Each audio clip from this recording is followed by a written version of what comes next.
वेताल पच्चीसी। 13वीं कहानी। बनारस में देवस्वामी नाम का एक ब्राह्मण रहता था। उसके यहाँ हरिदास नाम का पुत्र था। हरिदास की पत्नी बड़ी सुंदर थी। उसका नाम था लावण्यवती। एक दिन वे महल की छत के ऊपर सो रहे थे कि आधी रात के समय एक गंधर्व कुमार आकाश में घूमता हुआ उधर से निकला। वो लावण्यवती के रूप पर मुग्ध होकर उसे उड़ा कर ले गया।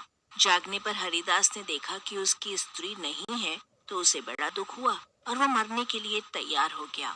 लोगों के समझाने पर वो मान तो गया, लेकिन ये सोचकर कि तीरथ करने से शायद पाप दूर हो जाए और स्त्री मिल जाए, वो घर से निकल पड़ा। चलते चलते वो किसी गांव में एक ब्राह्मण के घर पहुंचा। उसे भूखा देखकर ब्राह्मणी ने उसे कटोरा भरकर खीर दे दी और तालाब के किनारे बैठकर खाने को कहा।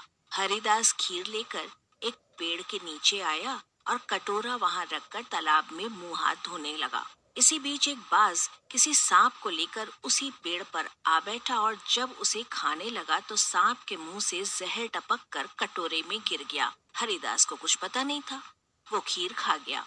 जहर का असर होने पर वो तड़पने लगा और दौड़ा दौड़ा ब्राह्मणी के पास आकर बोला, तूने मुझे जहर दिया है? और इतना कहने के बाद हरिदास मर गया। पति ने ये देखा तो ब्राह्मणी को ब्रह्म घातनी कहकर घर से निकाल दिया। इतना कहकर बेताल बोला, राजन बताओ कि सांप, बाज और ब्राह्मणी, इन तीनों में से अपराधी कौन है? राजा ने कहा, कोई नहीं।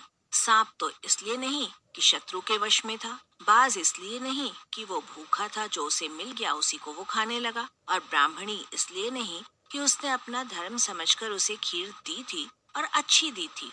जो इन तीनों में से किसी को दोषी कहेगा तो वो स्वयं दोषी होगा। इतना सुनकर बेताल फिर पेड़ पर जा लटका और राजा को वहां जाकर उसे फिर लाना पड़ा। बेताल ने चलते चलते